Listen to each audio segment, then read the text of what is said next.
Thank you, Mr. Ho. It's an absolute pleasure to be back with you on the final night after being here on the opening night, and we'll do our best to avoid those tech glitches that you described. And I'm pleased to say that I'm joined with another esteemed panel tonight. We have with us the Singapore Minister for Trade and Industry, Chun. We also are joined by Jeremy Weir, who is the CEO and Executive Chairman at Trafigura Group, which of course is one of the world's largest physical commodity trading companies, and Fleur Pellerin, who joins us as CEO of Coralia Capital and also who served as a French minister herself in various roles in the past, including those that covered digitalization and trade. So very relevant for our topic tonight, which is digital connectivity and cross-border flows in a post-COVID world. You might say that it's never been more important to promote efficient solutions to cross-border trade at a time when we are still dealing with uncertainty on the supply and demand side from COVID-19, but also enormous geopolitical headwinds that are challenging cross-border trade as we know it. So with these problems in mind, let's try to get some solutions and rely on the expertise of our panel. With that, I'd like to kick things off first with Minister Chun, if you could just kind of lay the land for us. I mean, first, how you think digital solutions can help in this environment, but also if you could preface that by telling us where we are in this COVID recovery, since the panel's quite forward-looking by talking about a post-COVID world. Thank you, Nancy. First, let me say this. We are not planning on waiting out for the COVID situation to pass. Our priority now is really to learn to live in a COVID world while preparing for a post-COVID world. And there are certain things that we will do regardless whether we are in a COVID world or a post-COVID world. So you mentioned about the topic of digitalization. I think even prior to a COVID world, the world was already heading in this direction. But what the COVID world has done is to accelerate many of the trends that we are seeing. For Singapore, we are very optimistic about the digital world. For once, the digital world will allow a country like us, a small city-state like us, to transcend the tyranny of geography and geographical size, and the fact that we have no natural resources. But in a digital world, we see ourselves being able to connect with the rest of the world as our hinterland and market like never before. So for a small city-state in the history of mankind to survive without a hinterland, but now leveraging on the digital space to transcend our geography is a tremendous opportunity for us all. And in the COVID world, we see this trend accelerating, and we hope that Singapore will be able to play a role for others not just to trade with us, not just to trade through us, but also to trade on the Singapore platform where we can be of service to the world, regardless whether the trade is coming to us or coming through us, but we'll be able to serve a global market truly. So we see tremendous opportunity in a COVID world and a post-COVID world using the technologies made available by the digital ecosystem. Okay, thank you very much for that. And why don't we go over to Jeremy then? Because Jeremy, I know at Trafigura you've done a lot of work with Singapore already when it comes to digital technologies. And if you could just build on what the minister has said in terms of the opportunities you see and what more there could be done. Thank you, Nancy. And firstly, it's a great pleasure to be with you all today. And I'd like to offer a virtual handshake to my fellow panelists. If I may just quickly introduce the company. Trafigura is the largest commodity trading company in Singapore with $170 billion turnover. We trade oil, minerals and metals, bulk commodities, and diversify now into power and renewables energy. Trading and commodity trading is the core of our business. It's all about risk management and a competency in understanding the complexities in the supply chain and adapting our business model to those challenges and the volatility that exists, particularly in today's current marketplaces. We also have large industrial base covering mining, oil storage, logistics, shipping, refineries. So it's a very diverse business platform and quite complex to manage, particularly in today's world. In terms of digitalization, we've invested hundreds of millions of dollars into our platforms to enable us to share information proactively across our internal platforms, manage our risks, and also control our operations globally. It's very important that we do that in a secure and correct and efficient way. And it also allows us to interact very well with external parties. Some companies also have moved in the same manner, similar manner. Others not. And I do think there's going to be a significant differentiation as digitisation takes place around the world and it gets implemented across the full supply chain and companies involved in those supply chains. With respect to sort of COVID-19, I think it's important to understand that from our perspective, our strategy has not changed at all, really. I was picking up on the Minister's comments. It has accelerated some efficiencies and some practices, but if particularly noteworthy really is with respect to communication tools. Historically, we had a lot of people traveling around the globe. We're now utilising the various communication systems that exist and have been developed for internal and external practices and communications, which has really improved efficiencies in our organisation. I think the other area which I think is worthy of note is with respect to cargo documentation.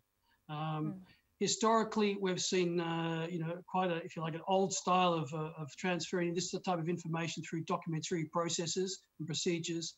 And that has led to some significant problems, particularly in which we've witnessed this year and here in Singapore, where you're seeing fraud-related issues with respect to sort of documentary procedures. We think there's a great chance to change these practices through digitisation, be far more efficient, involving not only the commercial counterparts, but also the financiers and other participants that are involved in the supply chain. We're playing actually our active part in this with the the Alliance for Action within Singapore. It's an industry-led coalition that aims to quickly develop and test new ideas for growth.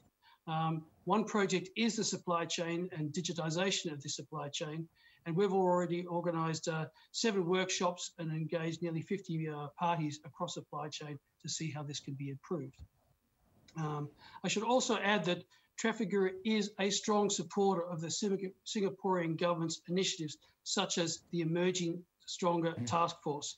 Again, along with colleagues in Singapore, we're playing an active role, particularly in the digital trade area. And it's important that we're making sort of good progress in this, in incorporating a more global approach to global trade and how we can share principles and standards that will also apply in the digitisation space. And finally, I'd like to sort of comment that it's important to stress that Singapore does remain an important and resilient base for commodity trading firms. It's important that it remains open to all parties, all nationalities. It needs to have international competency and expertise to help develop the skill sets, which can then be utilised and expanded within the Singaporean nationals, so we can improve the service and the skills that exists in this very important trade centre. Thank you. Thank you, Jeremy. You laid out a lot of good points that we will come back to in due course there. I do want to bring in Fleur to the conversation, though. And Fleur, I think you bring an excellent view to this topic, having both served in the civil service and France, but also now in your role as an investor and knowing what works both in the private and public sector and when they work together. So please, why don't you just weigh in on your view of this discussion? I think it was a very interesting time recently to see the way administrations and governments dealt with the crisis. I think, for example, it led the governments to reflect on certain regulations that were not up to date anymore. Like, for example, telemedicine created strong resistance in France because of cultural reasons, because of the relationship that people like to have with their practitioner.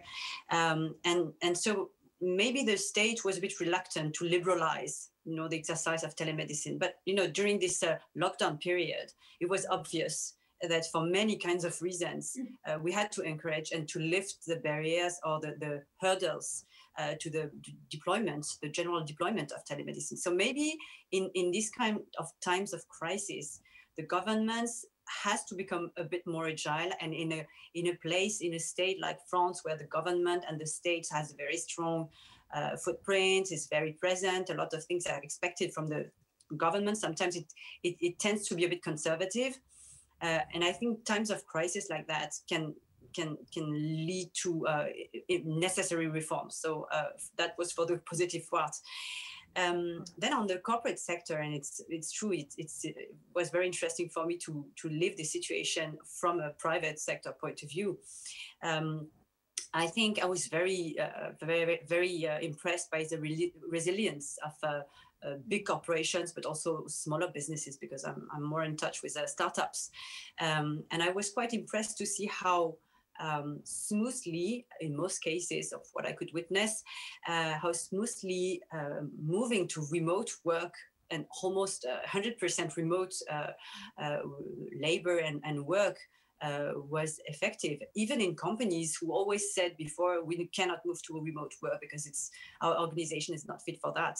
But then when you have to, you just do it. And I think probably some corporations that felt they were not very agile, etc., when they had to move, they just moved and they changed the way they see themselves. And maybe now it creates also a better drive towards innovation, a better understanding that innovation in the way we organize the workplace, in the way people need to relate to their job, has to be improved and promoted. So I think it was very interesting from an agility point of view and the mindset towards agility, whether it be in the administration or in big corporations or in small startups. I think this COVID situation that was also dramatic in many sectors, I think had this positive impact to lead organizations to think a lot about themselves and create the means or the tools to be more agile. So that was my take on the situation.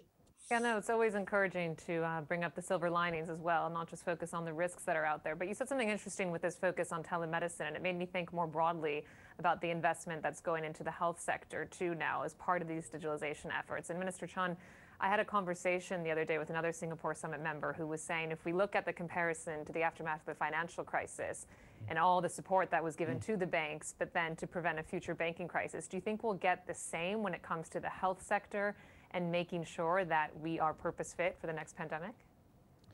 I think it will certainly cause many countries to re-examine their priorities. But I think the more important thing is not just about dealing with the pandemic and its fallout.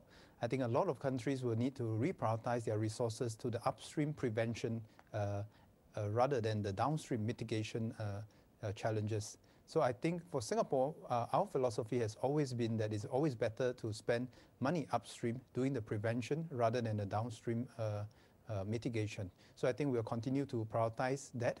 And that combines with even issues like aging society. There are a lot of things that we need on the healthcare side that will require upstream investment. But the good thing is that in the digital world, there's a lot of opportunities for us to optimize how we spend the money, because with more data and a better quality data, we can actually do more upstream intervention with the data and with the resources that we have. And would you agree with what Jeremy said in terms of the fact that technologies can help also prevent fraud? Because in the aftermath of the pandemic, that was another hit to Singapore at the time, was when the reports first surfaced around Hin Leong, people started to worry if this was a broader problem. I mean, how critical will technology be in solving some of those problems? We see technology as an enabler. The issues, the challenges that we face in some of the commercial practices will always be there with and without technology. With new technology, there will be new challenges. But for us, it's always making sure that we are able to keep abreast of the technology and know the risks and challenges that comes with it. I think we see technology as a neutral platform, and it's how technology is applied and what are the measures and the rules of the game that we put into the space in order for us to maximize the use of the technology. For us to master it, and then we can then be in control of our destiny.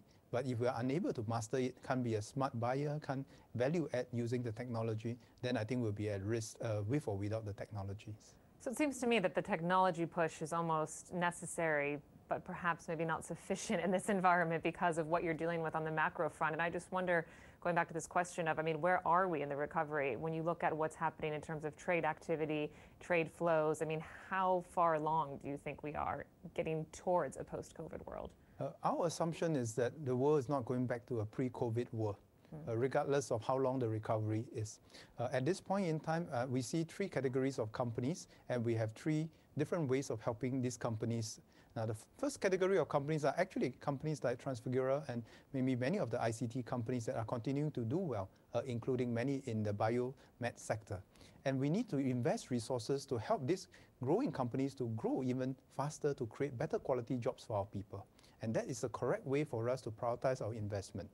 Now, the second group of companies are actually people in the tourism and aviation sector, where in the short to medium term, they will probably suffer a hit in the demand, waiting for the global recovery to come back. But the challenge for them is how do we help them to consolidate and preserve their capabilities while they are downsizing their capacities at this point in time. But most importantly, for many countries, is the third category of companies which they need to help to pivot to new markets, because fundamentally those business models need to change. But I think a lot of countries are facing this challenge. Economically, I think they know that it's best to put their money to the growing companies to create new jobs, the jobs of tomorrow for their own people. But the political pressure for many countries might be to put their money into helping those that are not doing as well, because they always would like to answer the call to give them one more chance and see whether they can continue doing the things in the old way. So we need a balance of between helping the different types of companies, but I think the priority must be to take the world as it is, recognize where the world has shifted, and really to focus on helping the economy create new jobs in the new businesses and help the workers and the businesses to transit into this new economy, rather than to keep using the fiscal resources to subsidize the old economy, if you would like. Yeah, that makes sense. Jeremy, I just want to get your view too. I mean, what are you seeing in terms of recovery as a commodities trader? I mean, you have a view to what's going on in demand for these hard commodities that drive the world, drive growth. What are you seeing? It's a very varied picture across the world. At the start, if you wind back to the start of COVID, we saw significant, obviously, changes in China, and that prompted us to do things like, implement a COVID committee on the third week of January. We ordered additional laptops, significant volumes of numbers of laptops to prepare ourselves. Now, we didn't know what was going to happen, but our business is all about risk mitigation and management during sort of volatile periods and uncertain periods, so we're able to do that. As moving forward, as we're moving out, we've seen, as I said, countries and different commodities behave very, very differently.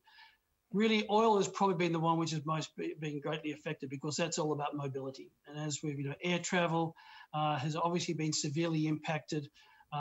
We've seen, it also happened at a time when OPEC Plus actually initially increased production. So it really had a double whammy, and that led to a very catastrophic environment for oil producers during sort of the April and May periods. Since then, we have seen supply curtailments. We have seen a recovery, not so, I mean, a little slightly in the air travel market, but typically sort of in the car market, and different sorts of things have been happening. For example, people are less willing to get on public transport. So you're starting to see people, buying cars. For example, the second-hand car market in the US is very robust at the moment. So we are seeing different changes. That being said, we're seeing a muted recovery in oil demand. It is still uncertain. We still have a surplus, and we have to erode through that surplus. So we have some difficulties. We have seen, for example, in China, significant acquisition of oil for sort of strategic reserves, and and development of their refineries have been running at full tilt. So they've seen good demand, but also in the export market. In other commodities and some of the hard if you like the metals industries, we've seen demand significantly increase in China. We've seen very robust recovery, impacted on prices on copper and zinc, etc. And those markets have also been adversely impacted on the supply curve as well, or supply side. For example, in Latin America, Peru and Chile, Peru more specifically, where you've seen significant reduction in production. So each commodity is behaving differently. What I would generally say is that we have seen very good demand in industrial commodities coming out, as we have seen some recovery, primarily in the East, to some degree in the US, and to Europe to some degree.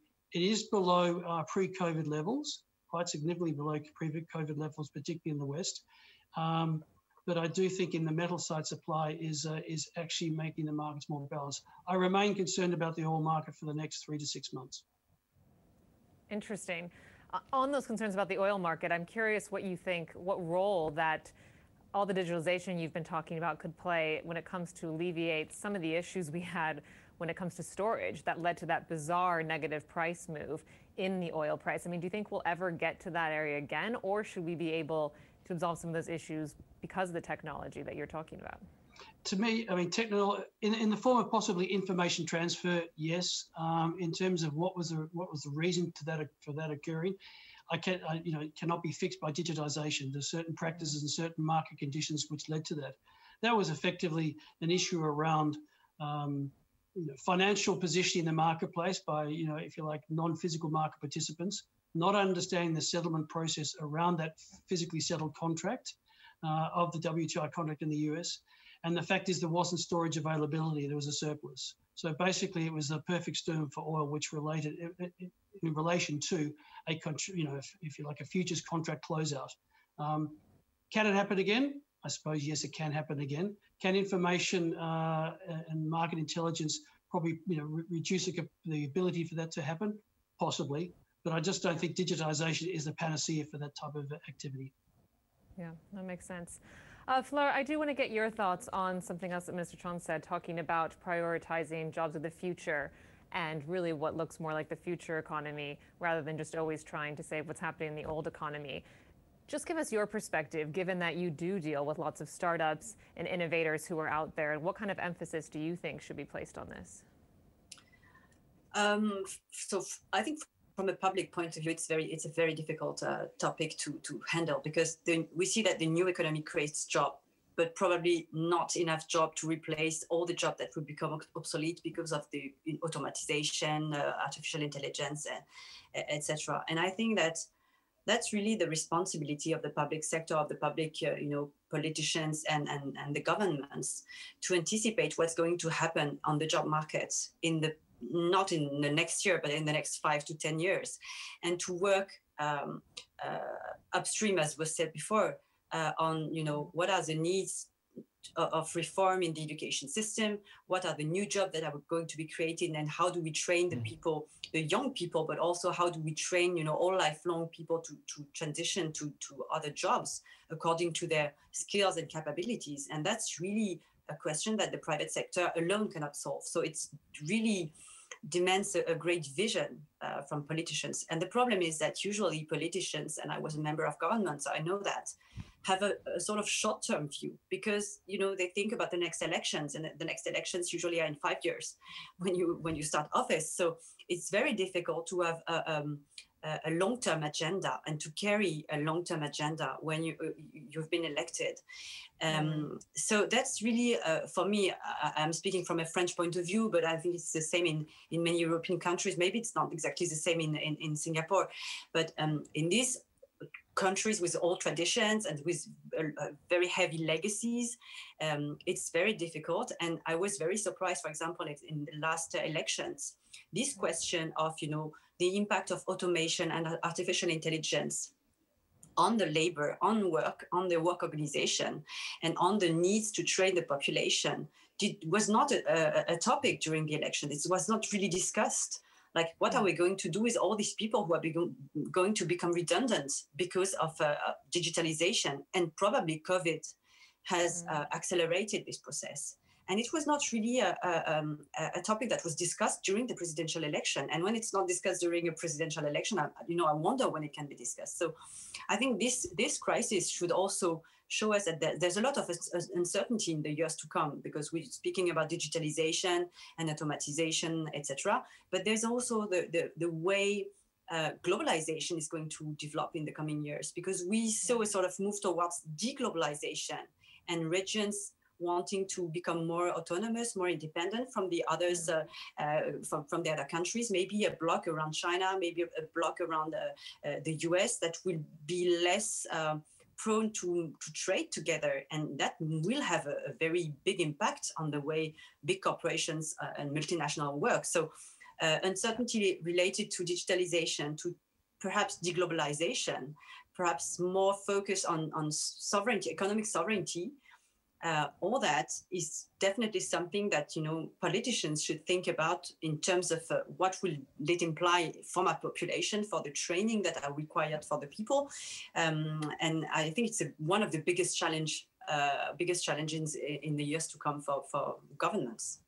And perhaps just move on to the minister, who hasn't had a chance yet to reply to this problem or some concerns around political short-termism. I know here you've just recently cleared an election, so perhaps not as much of an issue, but this must be something you think about in terms of putting policies in place today that will help some of these issues going forward. What do you think? We always believe in planning for the long term, and in fact, on a slightly lighter note, we always get criticized in Singapore for doing the opposite of what other countries do, which is that we keep going to elections and telling people about our plans for the long term. It could be climate change for the next 100 years, it could be jobs for the next 10 to 50 years. And I have counterparts that kept asking me, say, why do you guys do this? You know, you guys talk as if you're always going to be around. And our response truly is that if we don't plan for the long term, then we won't be around for the long term. So that is a slightly different political culture in Singapore. But I think the point that Fleur made is very valid. A lot of people look at the problem and blame digitalization and globalization. And that is rather unfortunate. Be it globalization or digitalization, the real challenge is that in all this, every society is required to make adjustments and adaptation in the face of globalization and digitalization. The question is how any political system muster the political will and resources to help its people to make those necessary adjustments. When a country or a state is unable to do that well for its own people and businesses, we will inevitably experience a pushback against globalization and even digitalization. So the real challenge is how do we help our people transit to the new economy and constantly keep thinking of doing that, not just once every 10 years or once every 50 years, but to keep thinking about it year in, year out. And that is where the concept of lifelong training, lifelong education comes in. The technological cycles, the economic cycles are all going to be more compressed compared to the past. In the past, in my mother's generation, if you go to school for 10 years, 15 years, and you'll probably be able to hold a job for the next 20, 30 years with the same knowledge and skill set. But in today's world, even for a computer science graduate, your currency of the knowledge may be only valid for 5 or 10 years. And then another new technology will come about, and we just have to keep learning and keep developing new skills to adapt to the new world. So the real challenge is not to resist digitalization or globalization. The real challenge is to ask ourselves, how do we prepare our people for this continuous change so that they are equipped with the skills necessary to compete in a more connected, in a more competitive world. And on this point, there's also a paradigm shift. In the past, people think that the blue-collar workers are the ones at risk. And that's because their jobs can be replaced by robots and automation. Now, to some extent, that is true. But increasingly, I think the world is realizing that the competition is even tougher for the white-collar jobs that can be done over the internet. I think what we have seen in the COVID pandemic is this. When people start working from home, very soon people will be asking, what's the difference between working from home in one place versus working from home in another country? And the jobs that can be done over the internet can be done anywhere in the world.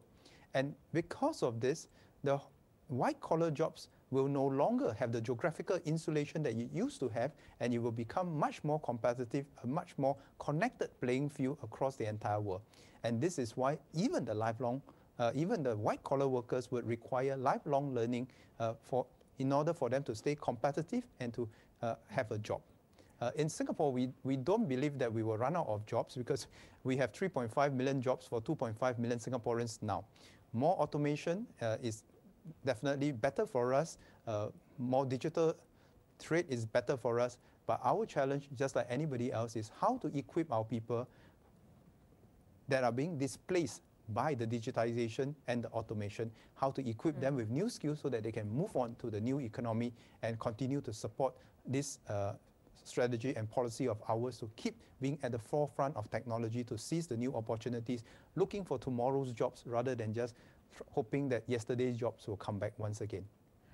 And Minister Chun, this fits right into a question that we've received from the audience, and I do want to encourage the audience to keep the questions coming. We do have one coming from Stephanie Fong. Thank you for this question. And she asks, which industries, the companies, will Singapore focus on helping pivot to new markets in the post-COVID world? So if you could have to just choose a few industries, what would they be in terms of the priorities and the emphasis? Right. In Singapore, we have what we call the Group A countries. These are the ICT, professional services, financial services, biomed, precision engineering. These are the companies that are doing well, and we'll continue to support them. In fact, we're going to step up our efforts for them to grow and to penetrate the global markets. The other end of the spectrum, we have companies in the social entertainment side, which have been badly affected by COVID. We have people in the aviation and tourism sector that are heavily affected by COVID, and we will have to help them to pivot to new markets and new industries, and they will have to redo some of the previous models.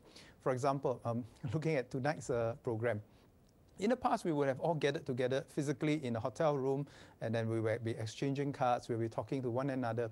But today, in a COVID world, we will have a combination of both virtual and a live experience. And in Singapore, we are pioneering a lot of this, what we call hybrid activities that combine the physical and the virtual. And we develop new models for the MICE industry, the MICE industry meaning the meeting, incentive, conventions, and exhibition industries. And so if we apply our minds to it, I think we will be able to come up with new business model that will cater to the new world, or in a COVID world, or in a post-COVID world. Okay. And Jeremy, as both the Minister and Fleur have hit on these concerns around perhaps momentum towards a deglobalization, I'm just curious how this impacts your business. If you're already seeing the impacts of this drive, perhaps if you're already seeing the impacts of countries turning more insular and nationalist pressures, and how that hits an industry that is just so dependent on cross-border trade. Yeah, thank you. I think it's. I actually think we're going to continue to see sort of global growth, and through that global trade, that will continue. What we are seeing is a change in, if you like, supply chain analysis, and whereas people used to have single suppliers, given what we're seeing, given the complexities that are around the logistics associated with that situation, or political pressures, national boundaries, whatever they might be, if you like, organisations and participants in global trade will look at multiple supply chains. And so therefore, from our perspective, we're able to adapt to that because we have a global footprint. We have 80 offices around the world operating in most countries, and that enables us to sort of supply efficiently and effectively to the end customer.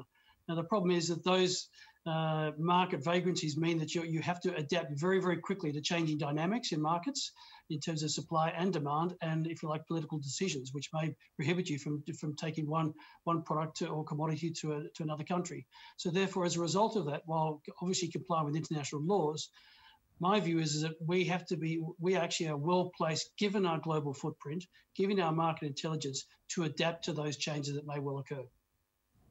If I may just add to what Jeremy says.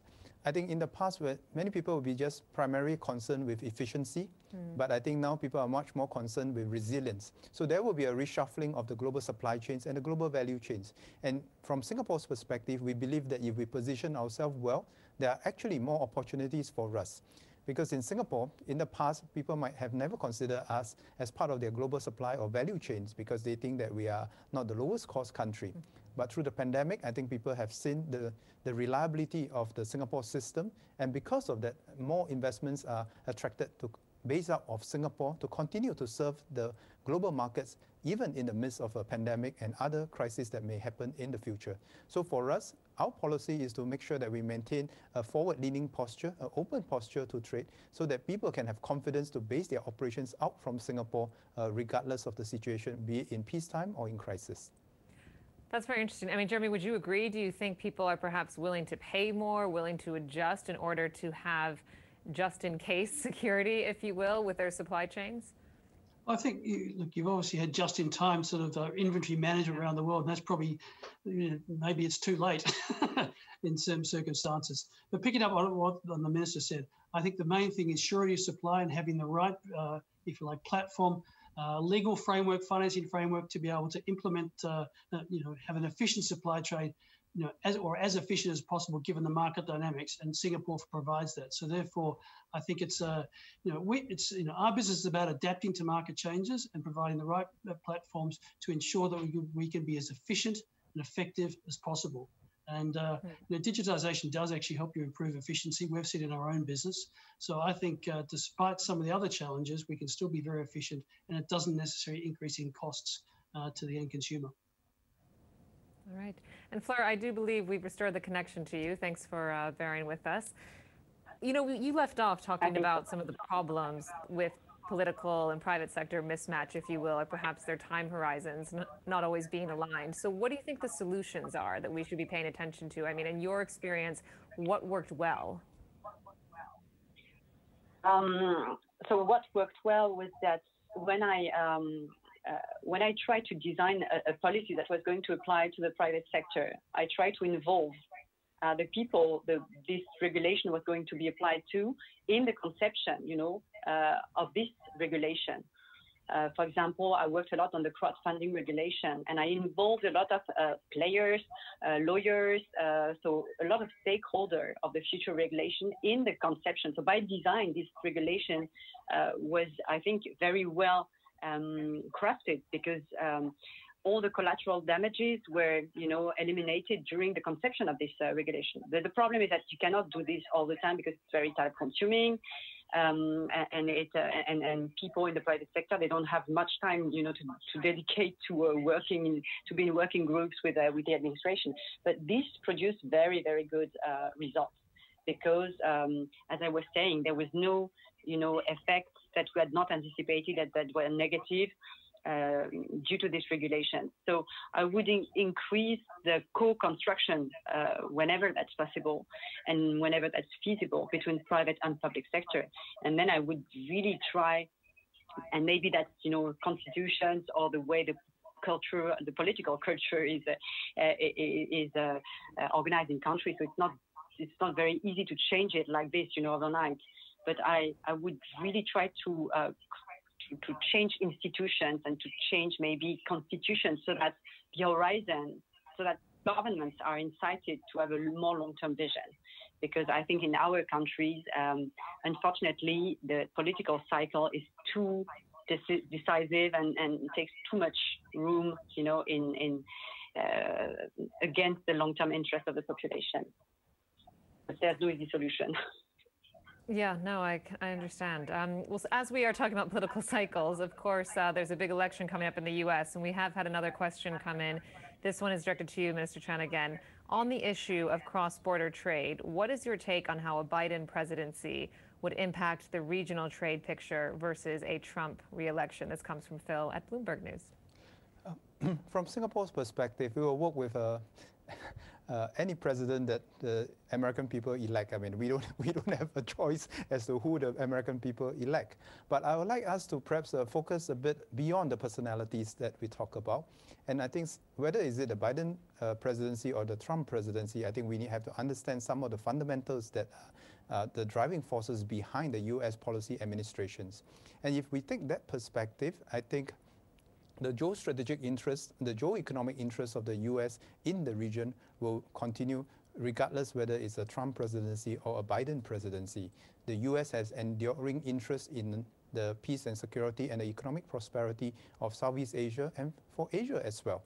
And the U.S. would need to work with partners in this part of the world to secure its own interests. So I think that will not change. What I think people are concerned with is the posture towards China. And what we are concerned with is not issues that have to do with personalities, is whether there will be a fundamental misunderstanding between the establishment of both the Chinese and the American side.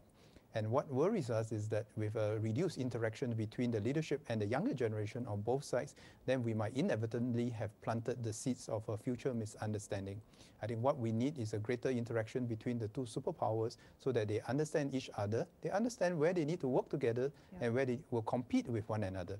It is not a zero-sum game. I think the US and China have great strategic interests that are aligned, and they need to work together to uphold the global trading system, to uphold the global security architecture. And I think they have shared interests, just as they would compete on other fronts on the economic areas. Though the pandemic does seem to have brought about a worsening of this relationship between the U.S. and China, and this is not good news for Singapore. And I just wonder, I mean, as we talk about getting to a post-COVID world and getting through this stage more towards recovery, I mean, what is your biggest fear? Is it this ongoing battle between the U.S. and China, or is it still tied to the health crisis? Well, the health crisis will always be a here and now challenge, but I think we have to look beyond that. And the reality is this: the US and the Chinese economy forms about 1/3 of the global GDP. There's the other 2/3 of the global GDP that we must not forget. And there are the countries in the EU, India, Japan, they are all significant economies, and they all will have a role to play in the global leadership sphere. So I think it's not just only about the US and China, it's about how the rest of the world come together to provide that leadership for us to set in place the new rules for the new economy. So on one hand, I think there are many issues that we still need to resolve at the WTO system, but we must not neglect the need for us to set in place the architecture for the next generation of growth. And that depends very much on how we architect the new rules to provide mutual assurance, security, and the free flow of data in the digital realm. If we can do that well, then we will set in place the foundations for a few more decades of growth driven by the digital economy, just as the physical trade has underpinned the global growth in the last few decades. So we are at a crossroad, and we will have to make the choice and collectively across the entire world. Jeremy, how do you consider the geopolitical tensions we have at this time? I mean, we often try to figure out how much of it is rhetoric versus reality on the ground impacting businesses such as yours, and how concerning would you say it is? Obviously, we're seeing trade restrictions in certain commodities by certain countries, not just the US and China, but elsewhere. It is impacting in some instances in terms of the flow of commodities. That's for sure. It's impacting on the premiums, and so therefore it's making the global, if you like, supply chain less efficient. Let's be frank. Longer term, I'd like to sort of see hopefully those things get alleviated, and we can go back to a degree of normality. But again, it's the various countries' administrations which have to implement policy, which is provided by the government, and we're not a political organisation, so it's not really for us to comment. But basically, we are having to navigate through, if you like, a more heightened political environment. And Fleur, I just wonder, I mean, for perhaps some of the younger founders you work with, do you think this is something that concerns them? I mean, we talk about the promise of digitalization and technologies, but this is an area that has thrived off of globalization and thrived off of open borders that give tech companies lots of scale to grow and flourish. So how much of a concern do you think it is? We've got a great opportunity, as the Minister said, to look forward.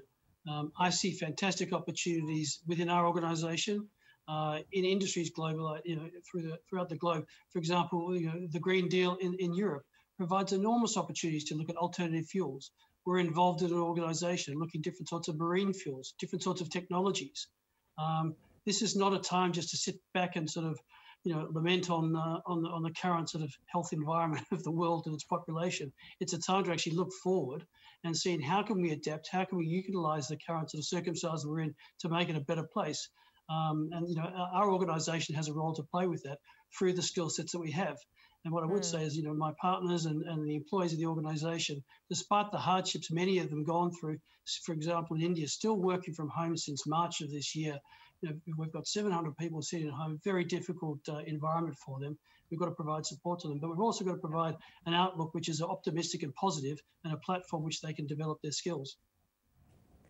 Thank you for that. And Fleur, I'd like to give you the final word here. I mean, from where you sit in Europe, looking at the hopes and the promise of digitalization, do you worry about a bifurcation in the digital world as well, at least in the tech world more broadly? I think it's true. It could be a threat, especially if there are some regulations that create new hurdles to the circulation of data. And if we start to have two sort of internet systems, one around China and another one around the United States, so that could be a problem for some companies. That's true. But at the same time, I think it can be a great opportunity, and especially I'm thinking of countries like Singapore, or even countries like France, or countries like Korea. I'm right now in Seoul, actually. I think these countries who are in the influence zones, different influence zones from a geopolitical point of view, could also take some kind of advantage because they're on a more neutral position, or because they also, it's a constraint, but constraint also creates very agile and very reveals also talent sometimes. So I think because of this new constraint, you could see a new generation of founders or companies that could really take advantage and maybe create consolidations, because I'm working really on creating bridges between Asia and Eastern Asia and Europe, and maybe there will be a time where consolidation between European champions and Eastern Asian champions will arise, and we will have maybe economic player that will be stronger in the competition against the big tech giants. So I have faith, and I have faith maybe as a former member of government, and I believe in the talent pool in our country. I have the strong belief that there's still a room, for a competition in the tech area, and for Europeans or Eastern Asian founders to create very big success stories that could measure themselves with Google, Tencent, and Alibaba and the likes. So I think it could be an opportunity. I want to believe that it will be an opportunity if it happens. Wonderful. Well, I'd love to leave it on an optimistic note. So thank you very much for that. And thank you to all of our panelists for participating in the discussion tonight. We very much appreciate it. Minister Chun, Jeremy Weir, and Fleur Pellerin, thank you very much for joining us. Thank you. Thank you. And I do want to thank our audience as well, who has tuned in from all over the globe, who has coped with just some minor technical issues, as always. But this is evidence of the resilience we're all living through and adapting to the virtual world. So with that, thank you. It's been my absolute pleasure and honor to be your host for 2 panels now. And I'd love to turn it back over to Mr. Ho, who will introduce you to another session.